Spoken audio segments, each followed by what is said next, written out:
Well, muchas gracias to you, and thank you very much for the invitation. I'm enjoying very much seeing many of my friends here, as well as seeing the excellent progress and the excellent meeting that Mexico puts on in nephrology. It's really an outstanding achievement, what you've done and what you're doing, and we're all watching. Right now I'll be talking to you about molecular diagnostics and how they can change things. And I'm speaking to you from the point of view of a nephrologist who also thinks that they can change things in primary renal disease. So if your primary interests are not renal transplantation, think about how this could change the practice of nephrology by helping us establish diagnoses that we currently miss.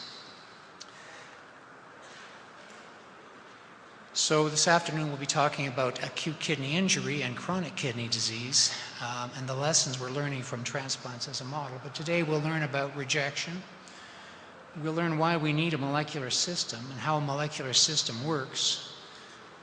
Then we'll look at what the molecular system can do in terms of detecting different forms of rejection. These are some of the people who've been working on the project. I'd particularly like to note that Dean is from Egypt, Andre is from Brazil, John Bromberg and Arthur Mate is from the United States, Jessica is Canadian, Declan is from Ireland and England, Ganila is from Hanover, Conrad is Canadian, Lewis is from South America but is Canadian, etc. So we've got quite an international bunch and a set of international collaborations, and I really think this is an example of of the way people can work together. We'd like to have a Mexican component. Now, so we'll talk about what is rejection first. What do we know about rejection? I've spent my life studying this disease, and I think I'm starting to understand it.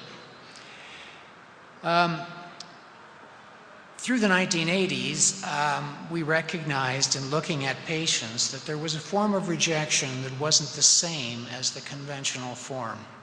And by 1990, we published a paper that said that this form of rejection, antibody-mediated rejection, was a microcirculation process, an intracapillary process that was distinct from the tubulo-interstitial process of T-cell mediated rejection.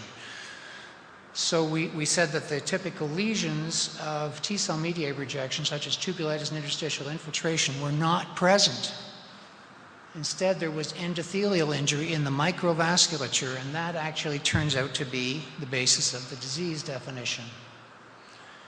This is T-cell mediated rejection.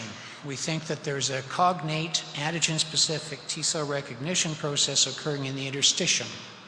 And then this leads to deterioration of the epithelium with the accumulation of cells enter the epithelium, probably because the epithelium has dedifferentiated and has lost its ability to exclude inflammatory cells. So it's an intraepithelial process, an interstitial process. So what we think happens is cells enter, and the cells enter probably because one T cell has started the process, one cognate T cell, and then it attracts the others. So monocytes enter and become macrophages and dendritic cells, but cognate T cells enter, and the result is a synapse. And as a result, an inflammatory system is put in place, a highly stereotyped inflammatory system in the interstitium, and in consequence, the epithelium deteriorates. And what happens is the interstitial process triggers the acute kidney response of the epithelium. It's wound repair in the epithelium. There's only one response of the epithelium, and it's the AKI response. So that's an active injury repair response of the epithelium. The central aspect of this is probably the synapse between an antigen-presenting cell and an antigen-specific T cell. Signal 1 and signal 2, and that forms the core of the signal we're trying to detect in T-cell mediated rejection. And I'll show you that later. In addition, there are many non-cognate T cells are probably attracted to the site, and that's part of the strategy, and they may actually play a role in the epithelial deterioration as well. Now, in contrast, antibody-mediated rejection is an intracapillary disease. These cells are an indication that the capillaries are abnormal, but in fact, the capillary abnormality can't be seen with the microscope. The microcirculation changes. Cells are now marginating on the abnormal epithelium, in addition being attracted to the Fc components on the epithelium. C4d is a useful epiphenomenon, but it has false negatives and some false positives as well. This is, of course, C4d staining that you're all very familiar with. The problem is that as we now come to realize, somewhere between 75% and 50% of all antibody-mediated rejection is C4d negative. Now, C4d may be a sign of the more intense reactions, but certainly the sensitivity is poor. So here's what we think happens in antibody-mediated rejection. Two MHC molecules must be adjacent, and so there must be a fairly high density of MHC molecules to facilitate the interaction of IgG and the triggering of the ability of IgG to facilitate complement recognition. Complement recognition results in a lot of short-term mediators, but one mediator, one end product, C4d, has a thioester bond, and it accidentally binds covalently to some of the components of the microcirculation and serves as a convenient marker when all the rest is being washed away. It's not a mediator itself, but it is a useful, sort of useful marker. Now, many cells are attracted, and the one we're very interested in is the NK cell, which has a high affinity Fc receptor, which then triggers the NK cell to produce interferon gamma, which of course will increase the MHC expression. Interferon gamma is a signal, and it induces things like CXCL11, the chemokine, in the microcirculation as well. So this is a conversation going on between mediators and cells and the microcirculation. The NK cell is cytotoxic. It has potential cytotoxicity. Whether the change in the microcirculation is cytotoxic or is some other kind of more complex adaptation, we're not sure. In addition, the NK cell has many other ways of talking to the microcirculation surface, like SLAM proteins, and it can interact even with MHC molecules in different ways. So very complicated conversation. The result is an endothelial distress signal. The endothelium undergoes a reaction. Interestingly, as we look at other diseases, this is the only human disease that probably has this process. We have wondered whether other thrombotic microangiopathies might share this mechanism. We're not sure yet. The very few that we have where we've got microarrays on have not had it, but it may be a question that it's time-dependent or it's phasic.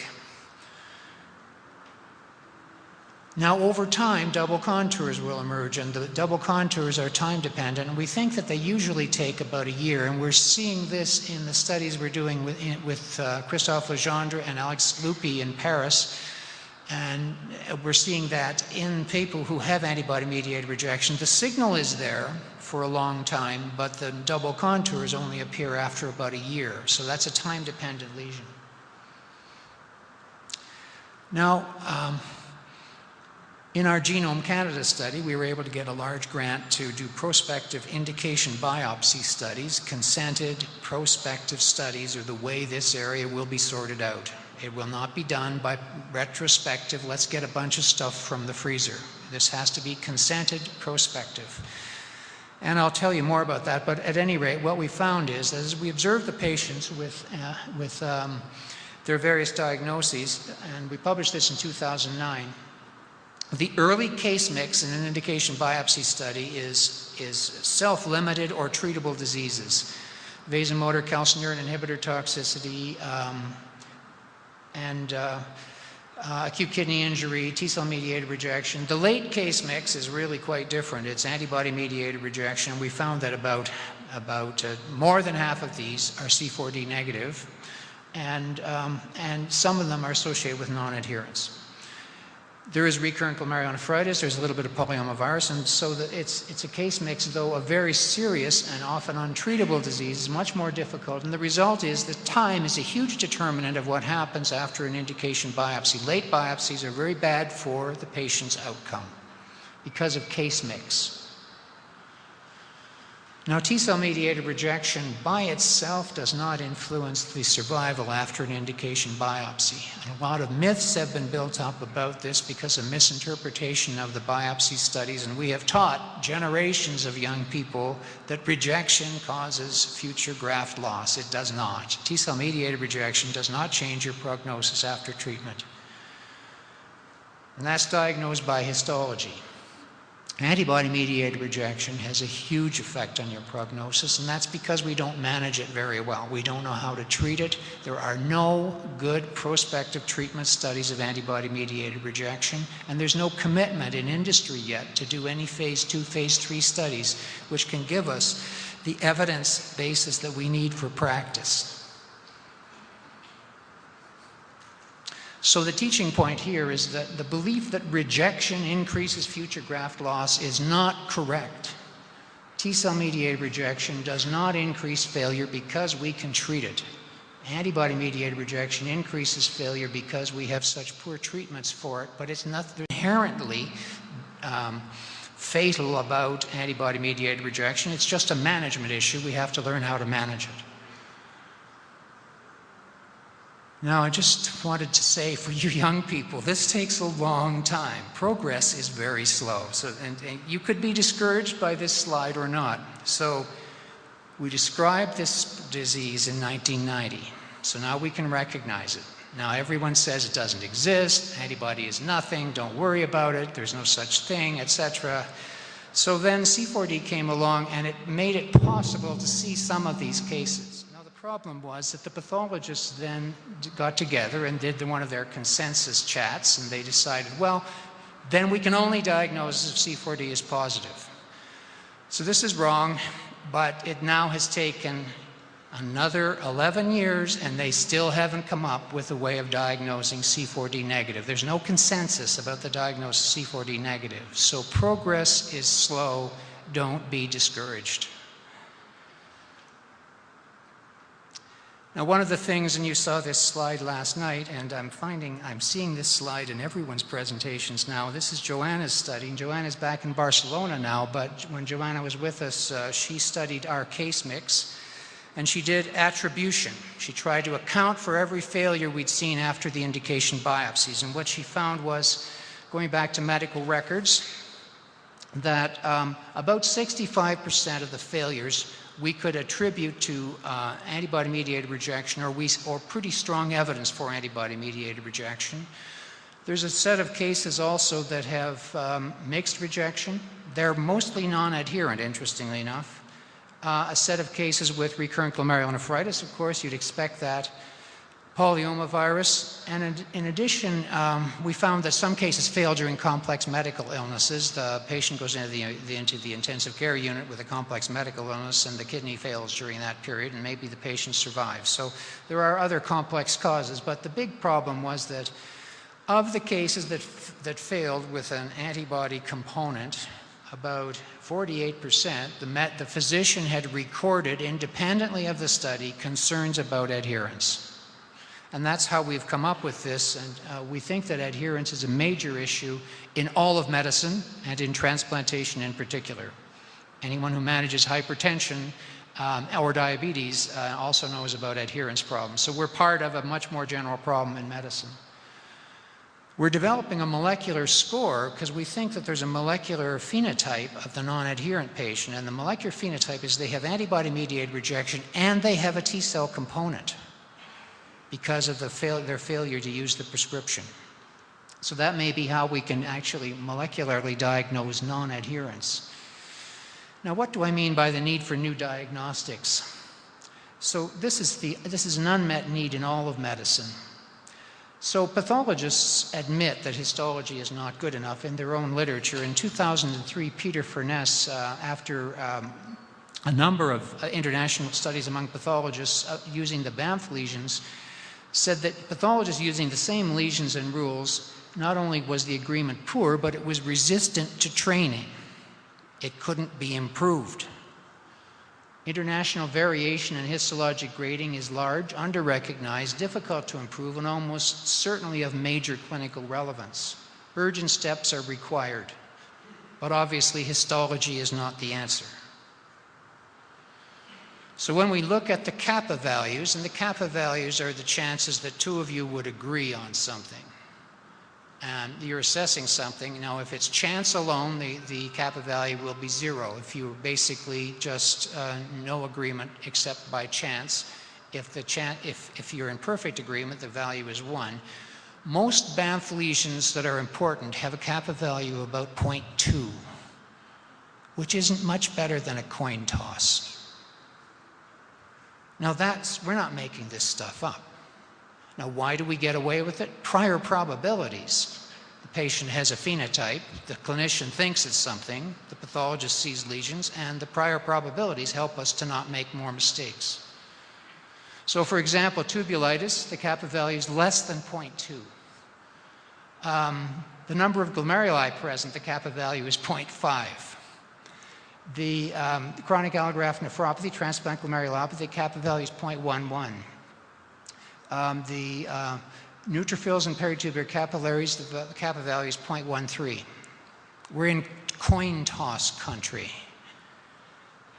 So why is histology not a good gold standard, not just in transplantation, but in nephrology generally and in anything? It's the best we have been able to do for 150 years, but there's a lack. Generally, the use of the lesions is not supported by proper prospective studies. All the lesions are nonspecific. All the lesions are nonspecific and occur in other diseases. They require subjective interpretation, like tubulitis can only be scored if the tubule is not too atrophic. What? Who's going to decide whether it's too atrophic? So if it's a little bit atrophic, it's okay, but if it's more than a little bit atrophic, but that's a huge requirement for subjectivity. Is it even correct? There are some frankly incorrect rules that I'll show you, like the C4D rule and the isolated V rule. There's inherent ambiguity, like borderline. Half the cases that could be called T-cell mediated rejection, more than half, are actually called borderline. I'm not sure. It could be this, it could be that. I'm not sure. Really, medically, that's something that we've always wanted to work on since the first days of Banff. And finally, there's changing times. The rules that were made up 20 years ago now face different prior probabilities because much more injury, much more aging effects, much more scarring, much more damaged kidneys that we're putting in, and less rejection. So the prior probabilities have changed.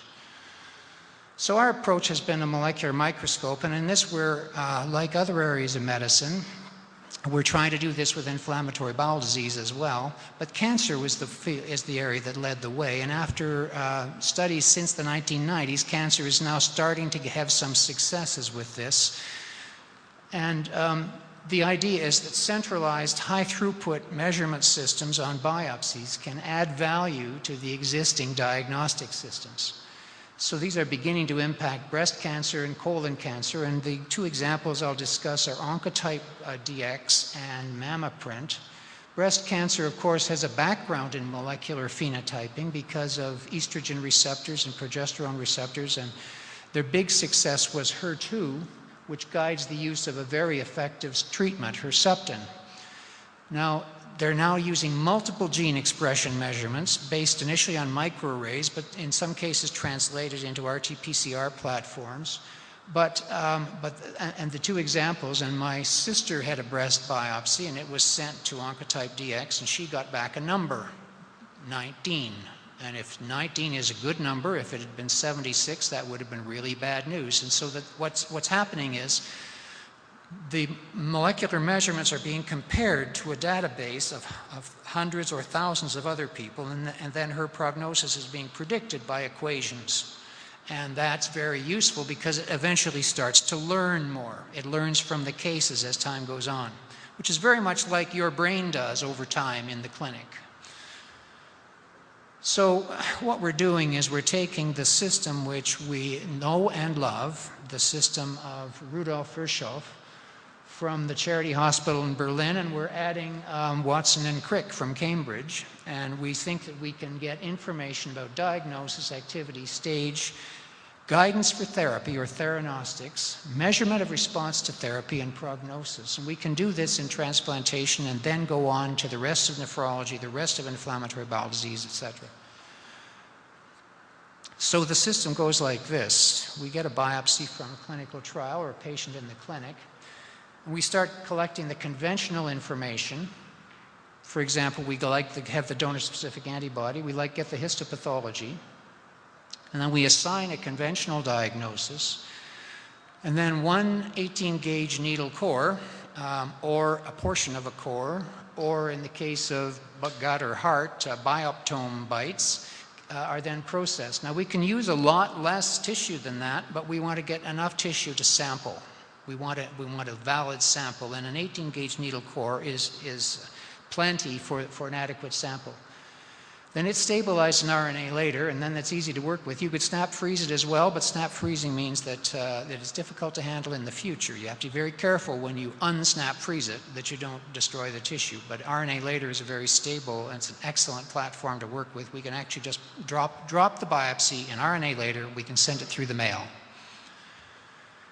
So now we assign a molecular phenotype, and then this gives us a histomolecular phenotype, and then that information then can, through machine learning, can go back and help us create progressively more accurate classifiers.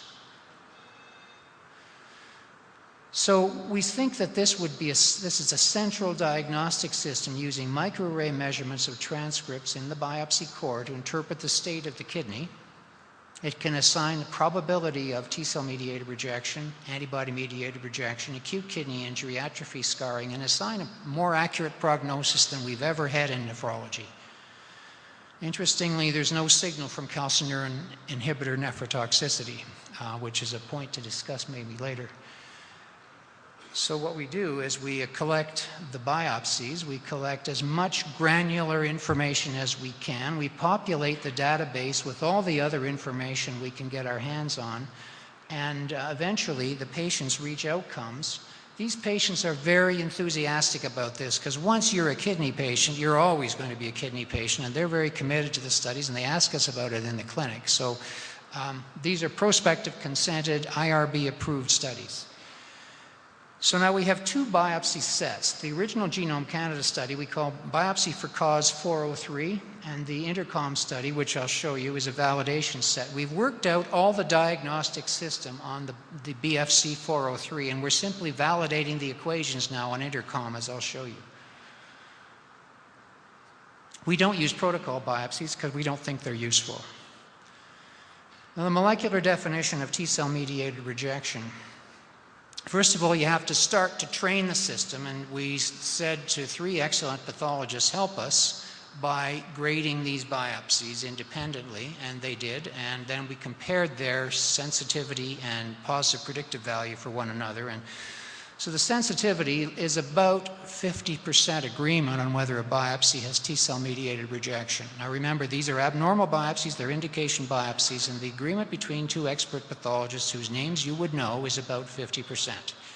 And then we looked across 3 biopsies in a subset where we had 3 pathologists, and the agreement was overall 45% sensitivity of one pathologist for another in the diagnosis of T-cell mediated rejection, which means this is a problem when you're creating the classifiers because you've got a circle of uncertainty around the truth.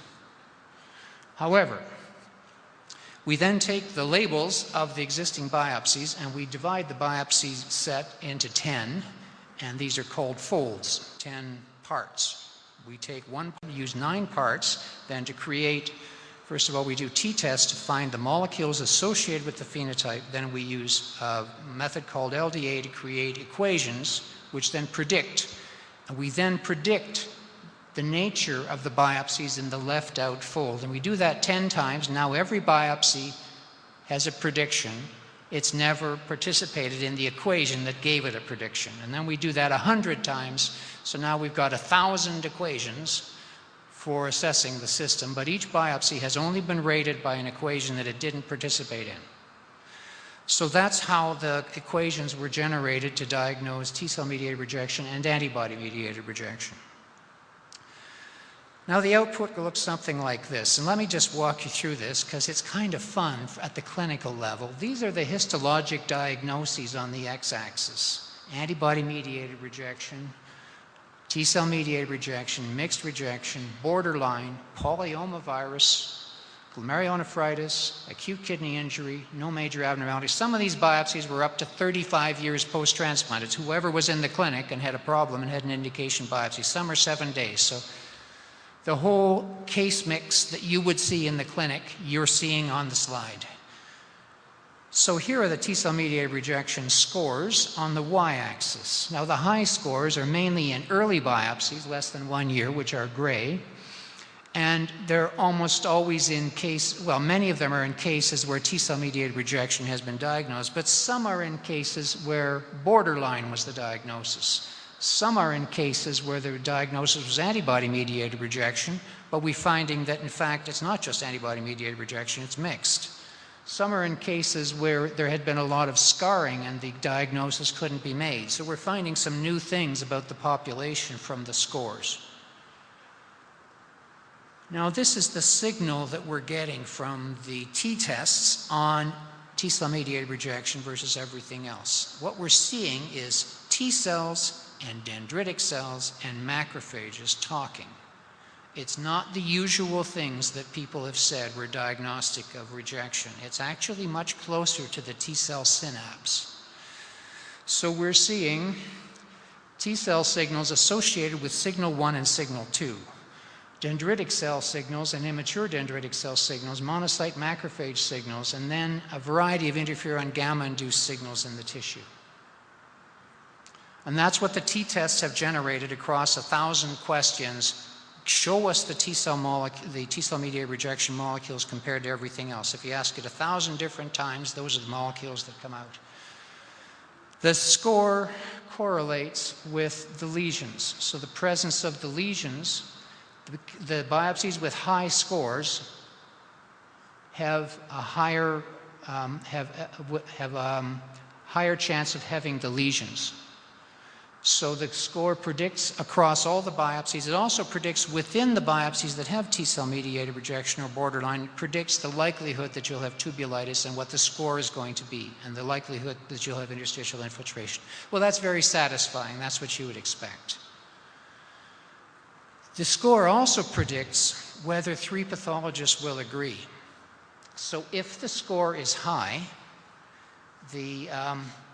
like in this case, at the bottom of this slide, the score is, when all 3 agree, the score is high. When all 3 say there's no T-cell mediated rejection, the score is very low. And the intermediate values reflect the inherent ambiguity in the current diagnostic system. The main errors in histology seem to be isolated V lesions. I'll show you that. Polyomavirus nephropathy, where T-cell mediated rejection often seems to be present, but the pathologist is reluctant to make the diagnosis. We call that trumping. If you see polyomavirus, you let it trump the possibility of diagnosing T-cell mediated rejection. Borderline is actually 2 sets of problems. Probably 3/4 are just acute kidney injury and inflammatory consequences of that, and then 25% are actually T-cell mediated rejection.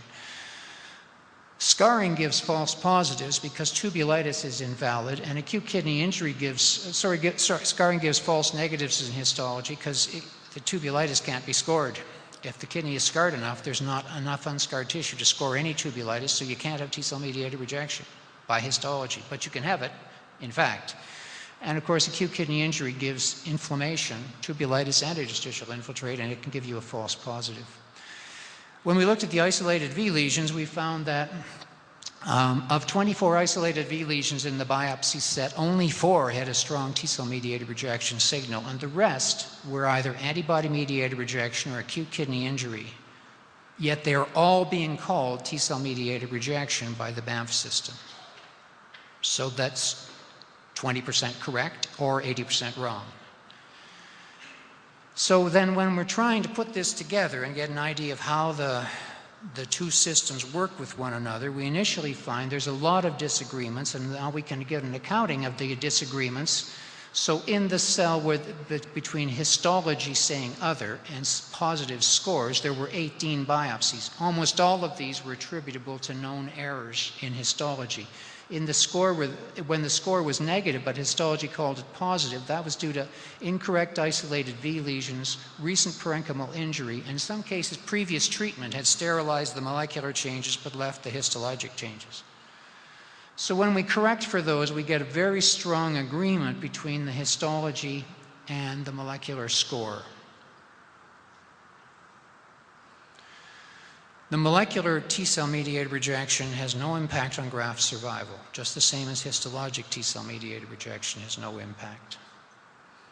Now what about antibody mediated rejection? So when we look at antibody mediated rejection, we've really got a problem.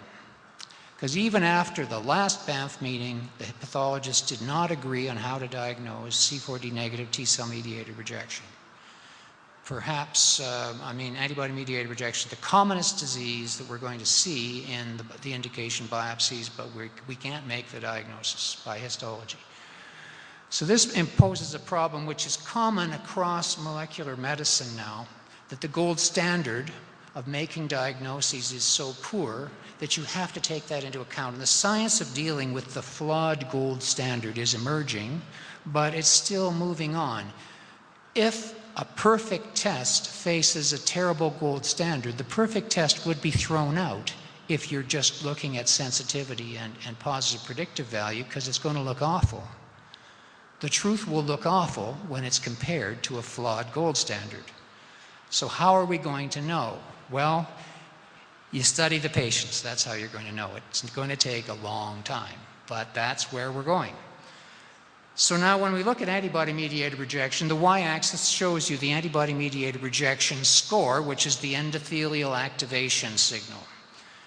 The x-axis shows you the same set of biopsy diagnoses. You can see most of the positive hits are in those where we had called antibody-mediated rejection either C4d positive or negative, or mixed.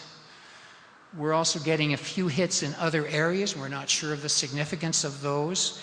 We have in the back of our minds as nephrologists that we know that there are other diseases of the microcirculation like membranous proliferative glomerulonephritis and thrombotic microangiopathy. We're not sure that we're seeing spillover of the signal into those diseases, but we can't rule it out. So this is what the signal is in antibody-mediated rejection. Again, this signal has come out from t-tests 1,000 times in which we've asked antibody-mediated rejection versus everything else over and over again, shifting the cases, mixing the cases up. So we get the main signal is from the endothelial injury repair response, which, as I say, is only seen in this disease. There's no other human disease we know of like it. And those are some of the transcripts. Then we get NK transcripts and interferon gamma-induced transcripts. The signal corresponds with the likelihood the pathologist will make the diagnosis. So when the signal is low, 0.09, 0 of 3 pathologists thought antibody-mediated rejection was present. When the signal was high, 0.49, all 3 thought it was present. So that's very reassuring as well. And of course, the molecular signal, without knowing anything else about the biopsy, strongly predicts survival. It's the best predictor we have in the early biopsies of survival. And we're seeing that, for example, in the Paris studies that we're doing with Alex Lupi. So this is the impact of the molecular signal independent of any knowledge of histology or DSA or anything else. And then when we do multivariable analysis, and this paper is accepted pending revisions in AJT, we find that the determinants of outcome, when we put everything on the table, are whether or not you have an antibody-mediated rejection score, although that's not very strong, whether you have a parenchymal injury response, and I'll show you that this afternoon, and then the function and the proteinuria, again for nephrologists, that's very reassuring. What drops out is scarring and inflammation in scarring. They're no longer significant. Okay, so the main errors in the histology diagnosis of ABM, in the diagnosis of ABMR are that the histology lesions are subtle and of limited specificity. They all have non-specific situations in which they can be called. Transplant glomerulopathy versus MPGN can be a really difficult problem to sort out if the patient has a history of MPGN and now they've got DSA class 2. And this is really vexing. And perhaps some people have two diseases, which is difficult for any diagnostic system. The V lesion problem, and currently people with an isolated V lesion are called T-cell mediated rejection, and this is wrong. Antibody-mediated rejection can give you that. C4D problems, I've alluded to, and of course donor-specific antibody is an emerging science, and that's not standardized, and the cutoffs vary from different centers, so that could have false positives and false negatives as well. In addition, of course, some antigen systems are not represented in the current DSA assessments. Not every center is measuring DP, and we're not sure about the significance of MIC-A and HLA-C. So probably we'll get negatives if people have pure antibody responses against an antigen system that we're not actually able to measure. So now we've gone to the INTERCOM study, which is a prospective consented study, IRB approved in Edmonton, Minneapolis, Baltimore, Manchester, Paris. Paris is actually participating in a subset, Barcelona and Hanover. And if you'd like to see the details, that's the clinicaltrials.gov number. So the case mix, and I'm showing you the case mix in the new study, which is in the right panels, shaded green, and the old study. And the case mix is basically the same. That's actually very reassuring that an indication biopsy study in another set of centers will actually get the same case mix as we had originally. So this is the case mix that you would get in any indication biopsy study, taking all comers at all times. And so we've got about of the old study was antibody-mediated rejection. 22% of the new study is antibody-mediated rejection by histology DSA criteria. And just about around 10% of both studies are T-cell mediated rejection. 35 out of 403 and 32 out of 300. So now we can take the diagnostic criteria and not train it at all, but just do a test on the new biopsies, the unknown biopsies. So now we're looking, this is the test for T-cell mediated rejection, using the test that was worked out in the biopsy for cause 403 population. And we're finding pretty much the same performance, that we get a lot of positives in the early biopsies that have been called T-cell mediated rejection, but we also get some false positive histology, and most of these are isolated V lesions or acute kidney injury. Again, borderline is about 25% positive for T-cell mediated rejection, and some antibody-mediated rejection is also positive. When we look at the failures so far in the study, and it's early days in the INTERCOM study, but many of those are antibody-mediated rejection as well. Those are the red balls. And then when we look at another set of endothelial genes to see, we find that the cases that are positive in the classifier have very high expression of endothelial genes, as we'd expected. So the highest quintile of expression of endothelial genes is always in the high score positive cases, indicating these are the cases with endothelial activation. When we look at the agreement with the this should be with the antibody-mediated rejection score. No, this is, sorry. This is the T-cell mediated rejection score. The T-cell mediated rejection score in INTERCOM agrees with the with the T-cell mediated rejection score in BFC 403 in terms of specificity, sensitivity, etc. So once we've made a correction for three things, isolated V lesions, borderline, and polyomavirus, we get an agreement with an accuracy of about 90%. The sensitivity is about 79% in INTERCOM, and the positive predictive value is about 78%. And the remaining problems are probably due to the problems of scarring and injury, producing false negatives and false positives. And this is what the AUC looks like in the new study compared to the original study. Very similar.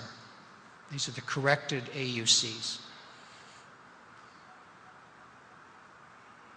Now in the antibody-mediated rejection, again, the antibody-mediated rejection score correlates with the microcirculation lesions. It also correlates with scarring because these are mostly late biopsies, and at the time when you diagnose antibody-mediated rejection, you almost always have scarring.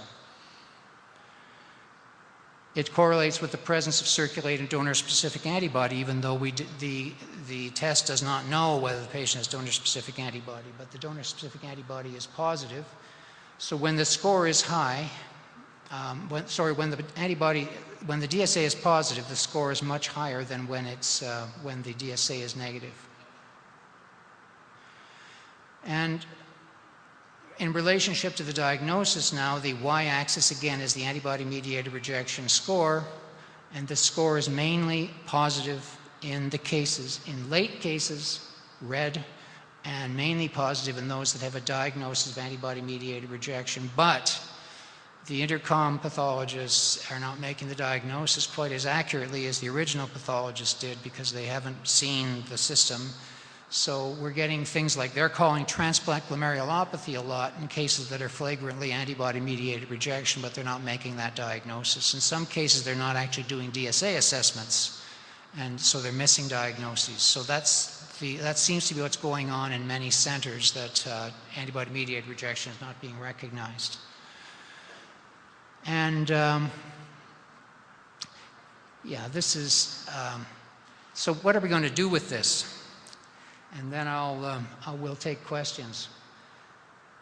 So how are we going to use a new system like this? Well, first of all, it's to help understand. It's helping us to understand the cases, because in the process of generating this, you're actually getting the molecular biology of these diseases for the first time. And it's actually opening our eyes up to what the disease like T-cell mediated rejection actually is. We've seen this disease for 100 years, so now we're starting to see what the disease actually is in the tissues. It's not cytotoxic. It's an inflammatory process that's triggering the injury response of the parenchyma. So these are the kinds of insights we're getting. It can act as a reference standard to improve histology. So the histology system has incorporated some of the lessons from the molecular microscope studies. So you'll get better conventional diagnoses. We're trying to see if it can help calibrate DSA measurements as well. Find out what the cutoff should be in DSA measurements in people that have an active antibody-mediated rejection problem, for example.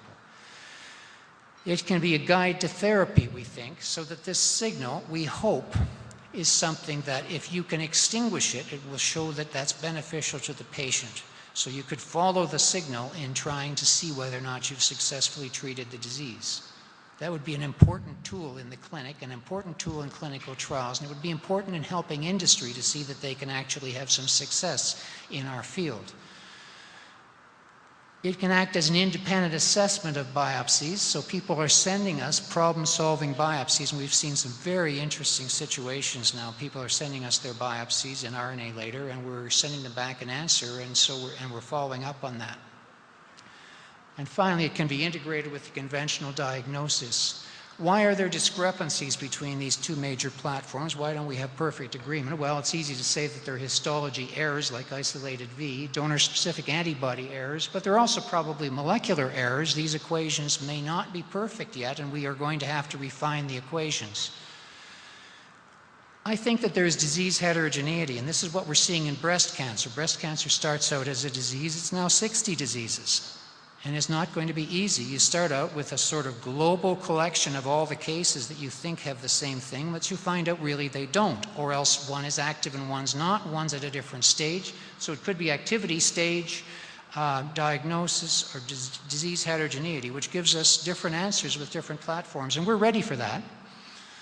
And we think that there may be times when the signal becomes inactive. And if it becomes inactive, what's the significance of that? Does that mean your microcirculation is actually burnt out and it might be bad? Or does that mean the disease has become inactive and that your prognosis is good? So there's no shortcut. We're going to have to follow these cases.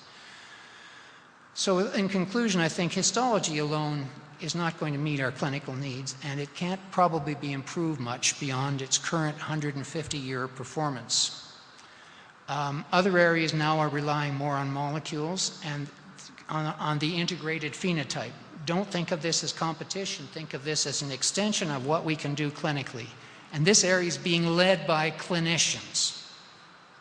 Don't wait for pathologists to do it. This has to be clinical leadership. The molecules reveal the biology. They can correct errors, and they can offer very good screening systems. As the costs of microarrays come down, this test is going to be relatively cheap. And I think this will eventually succeed, but I just wanted to tell you a story. It's the sort of thing which would keep me awake at night, except everything else does anyway. But the story is this. It's the story of Rudolf Diesel. Rudolf Diesel was a brilliant German-French engineer in Paris, driven out of Paris by the Franco-Prussian War. They came back, and so he was working in the refrigeration industry, making motors, and he realized that there was a principle could be applied where you could have a high compression internal combustion engine in which the compression ignited the fuel, and it would be very energy efficient. And so he calculated, compared to steam technology, this would be 50% energy efficient, and in steam technology was 6%. Now, so he clearly had a better system. So in 1897, he gets a patent. Now, Mexico eliminated its steam locomotives, I believe, in 1963. Why does it take 70 years to adopt a better technology? Well, I'm thinking about this a lot. Institutional inertia. I have a perfectly good horse. Why do I need a car? Vested interest. The unions in the steam technology were politically very active and very concerned, and they should have been, because it was going to eliminate many, many thousands of jobs.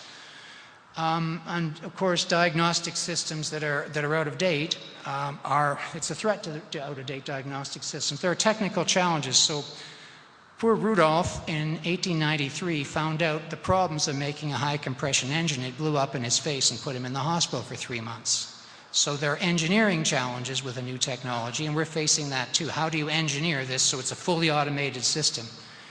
So far, it hasn't blown up in our faces yet. And then there's the cost. Initially, a technology which is going to be superior and is going to be widely adopted will have an initial capital cost and an initial operating cost above that of a conventional system. And initially, that's going to be bad because they're going to have to be duplicated. And part of the cost of the diesel locomotive was initially that it had to be run at the same time as steam locomotives were being running. So that was an add-on cost. And that's the way technology works.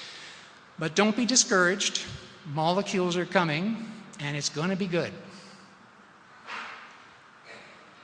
So these are the things that we've covered, and I hope that I've been able to show you some things and to titillate you about the possibilities of applying this more broadly once we've learned these principles in the rest of nephrology. Thank you very much, and thank you for the wonderful opportunity to talk to you.